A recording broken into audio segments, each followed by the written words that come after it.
Here's some news you might find interesting. King Charles of Great Britain was released from the hospital this morning, according to Buckingham Palace. What began as a joyful spring celebration quickly turned historic and tragic. On a bright afternoon, a crowd of scholars, farmers, and dignitaries gathered under a polished white tent at the Royal College of Agriculture. Cameras clicked and reporters murmured about the king's steady schedule. No one expected what was about to happen. King Charles III moved a microphone, hand behind his back, his tone even and unhurried. He spoke about climate heritage and the duty to the land, the measured cadence of man carrying hundreds of years of tradition. Yet something seemed off. Observers sensed a slight quiver in his right hand, then a hesitation in his speech. At precisely 3:14 p.m., as he spoke about the holy balance between nature and man, his jaw slackened and his breath caught. The microphone went silent. His knees buckled, and for an instant, the crowd thought it was a pause, perhaps a motion. Then, suddenly, he tumbled onto the floor, the sound of his body landing on the stage like a thud no one present would ever forget. The tent was filled with gasps. A woman screamed. Aides rushed the podium as the front rows surged forward. Cameras kept rolling, broadcasting the scene into millions of homes. "Cut the feed!" someone shouted, but it was too late.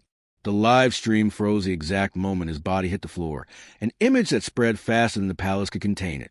Security and paramedics swarmed the stage. Someone shouted, "Is he breathing?" as a medic searched for a pulse, and another pressed an oxygen mask to his mouth. Queen Consort Camilla's face went pale. For a moment she stood frozen before being ushered away as photographers were pushed back. The damage, however, was already done. Across the United Kingdom, TV screens flickered. The BBC anchor broke in mid-sentence. "We have breaking news. His Majesty King Charles appears to have collapsed during a public engagement." For a few seconds, the world held its breath. The royal family, normally composed and controlled, now appeared stricken by panic. Backstage, aides shouted into radios. A man in a gray suit repeated a chilling code phrase, "Menai Bridge." It was the operation name, reserved for the death of the monarch, one never meant to be spoken aloud, while cameras were still rolling. Outside, police sealed the perimeter. Inside, the tent fell silent. Reporters lowered their microphones as a royal press officer, his eyes red, told everyone to remain calm. But his shaking hands betrayed him. Minutes felt like hours. The ambulance doors slammed, sirens cutting through the English countryside. The king was rushed to St. Mary's Hospital in London. Crowds began forming outside Buckingham Palace as tourists stared at their phones, all displaying the same headline: "King Charles collapses live on air." In minutes, the palace gates were shut as guards took their positions, and phones rang incessantly. Calls from Downing Street, Scotland Yard, and foreign embassies demanding confirmation. 10 minutes later, Camilla's car arrived. She refused to speak, her face ashen. Inside the palace, she went straight to her quarters and ordered all staff to leave her alone. Witnesses said she wept openly for the first time in years. Prince William, informed mid-visit in Cornwall, stood silent for several seconds before abruptly leaving his event. His security detail cleared a path as his convoy sped toward London. By the time he arrived, the palace had entered partial lockdown. Communications were restricted to a tight circle. The Lord Chamberlain, the private secretary, and Kate, who coordinated press responses from Kensington Palace. Meanwhile, social media blew up. The video of his collapse ran in a never-ending TikTok loop, with hashtag Pray for the King trending globally. Some viewers insisted they could see the pain written on his face before he fell. Still others blamed poisoning, exhaustion, or God's retribution. Then at 4:02 p.m., the BBC interrupted its regular programming and offered this grim announcement: "We are awaiting official updates from Buckingham Palace." Inside St. Mary's Hospital, phones were being relinquished as security clamped down. One nurse whispered, "He's still alive, but it's bad." At that moment, an aide handed Prince William a sealed envelope. Its contents were never known, but bystanders said his face set from shock to determination. "We do what must be done," he said quietly. Camilla, who remained in her quarters, called the hospital repeatedly before not calling at all. That night, Kate made an appearance at the gates of Kensington Palace, thanking the public for their concern. Her tone was tranquil, perhaps too tranquil, some observed, as she reassured the nation that the king was receiving the finest possible attention. Hope was slipping away. The king's heart had stopped twice in the ambulance before being revived. Inside the palace situation room, aides reviewed Operation Menai Bridge, the protocol for the monarch's death. On the table lay a draft of the national mourning script. William's eyes alighted on the line. The king died peacefully. He looked away in silence. As night fell, candlelight vigils lit up the grounds outside Buckingham Palace. A woman knelt, clutching a photo of Charles and Diana, whispering prayers through tears. World leaders issued statements of concern from Washington to Paris to Berlin. Yet inside the palace, unity fractured. A senior aide leaked that the king's condition was dire and was promptly removed by security. At 9:12 p.m., the BBC's website briefly showed a black mourning banner before reverting to normal. A technical glitch, officials claimed, but screenshots spread in an instant. In California, Prince Harry was informed. Sources said he tried calling William twice, to no avail. Outside by midnight, the streets of London shone with candlelight. At the gates, a crowd sang, "God save the King," its voices quivering with cold. Inside St. Mary's Hospital, the doctors fought on in silence.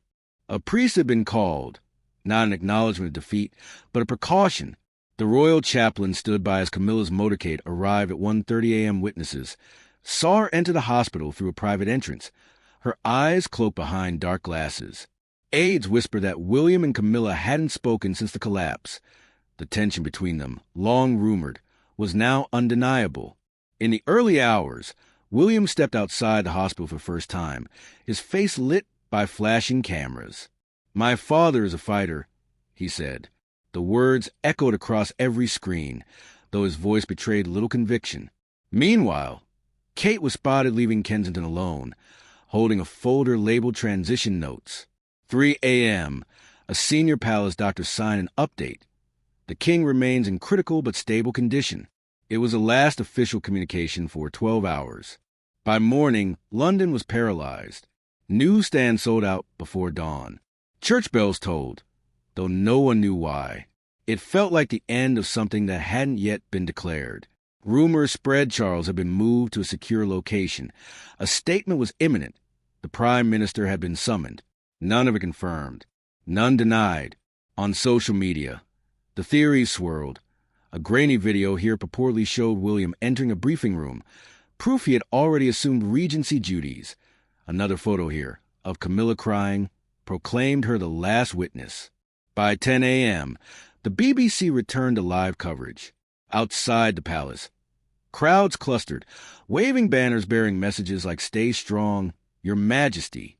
In the ICU, machines beeped steadily as doctors whispered among themselves. The king's breathing was shallow, his pulse erratic, but he was alive. Barely. At Buckingham Palace, William called a Privy Council meeting. Cameras were not allowed, but sources called it quietly decisive. Camilla refused to attend. She stayed at Clarence House, curtains closed, cocooned in silence. At noon, the Archbishop of Canterbury arrived at the hospital. The same motorcade that once spoke of royal ceremony now carried a far more serious cargo. Inside the palace, courtiers debated how long the monarchy could keep the illusion. One aide whispered, "The crown is already moving." That afternoon, Kate was photographed outside the palace, greeting mourners. Her composure was haunting. The crowd wept as she smiled faintly and whispered, "He knows you're here." By sunset, the nation's patience began to fray. News anchors spoke in circles, no new footage, no statement, no sign of recovery. It was the longest silence in modern royal history. Then, just as the world began to accept the worst, the palace released a single line. "The king is awake and speaking with his family." Relief erupted like thunder. Bells rang. Social media lit up. Miracle read the headlines. But within hours, doubts began to creep in. No photos, no audio, no hospital exit. Just words on a page. Reporters whispered that something wasn't quite right. The hospital wing was still sealed, and no one had seen movement behind the frosted windows. Inside, William stood beside his father's bed. The monitors blinked softly. The king's eyes fluttered open for a moment as he whispered something no one but William could hear. Then he drifted back into silence. That night, the light stayed on in the palace past midnight. Advisors drafted contingency speeches. The press office rehearsed statements that might never be read. At Clarence's house, Camilla sat by the window, staring into the dark. He wasn't supposed to fall, she murmured to nobody in particular. William returned to Kensington. His convoy glided through the empty streets. He looked out at the flickering candles and the crowd still praying beyond the palace gates. The next morning brought no statement, no footage, no confirmation, only rumors, only questions. What began with one man falling before his people had become something much greater, a test of truth, of power, of faith. Televisions across Britain glowed softly, looping the same footage. The king's last word before the fall, the voice fading into silence. Days later, when the palace announced that His Majesty continued to recover privately, few believed it. The image of that fall had already entered history. Everyone who saw it knew the world had changed in that instant. And though the king may rise again, the nation would never forget the moment the crown hit the ground. The news cycle didn't sleep. Even as the palace lights went dark and the last journalists drifted from the gates, the story moved through the night like a living thing. In the hum of satellite trucks and glow of phone screens, a country held its breath caught between hope and history. The morning brought no clarity. Newspapers were printed with blank spaces, placeholders for the statements that never arrived. The BBC presenters looked exhausted, repeating every hour, "We are awaiting further updates on His Majesty's health." The repetition wasn't helping. It sounded like a countdown. At 7:32 a.m., the palace press office released an image not of the king, but of the palace gardens at dawn. The caption read, "The king continues to rest."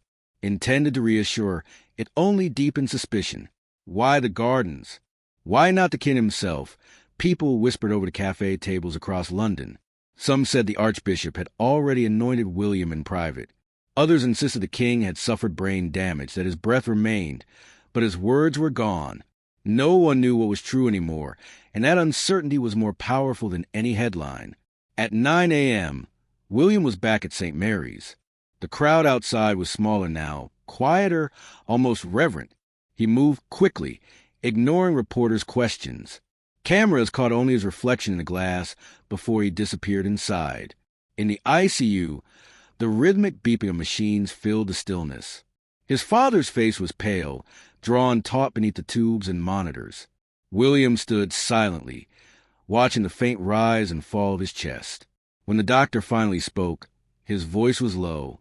"He's stable, sir, but we can't promise anything long-term." William nodded, then turned to the priest waiting in the corner. "He asked for you," he murmured. The priest shook his head. "No, Your Royal Highness." But it seemed right.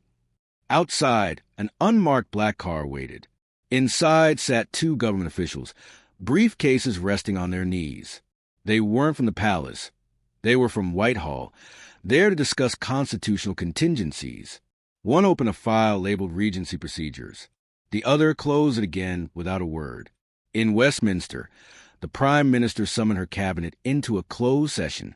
The nation waited.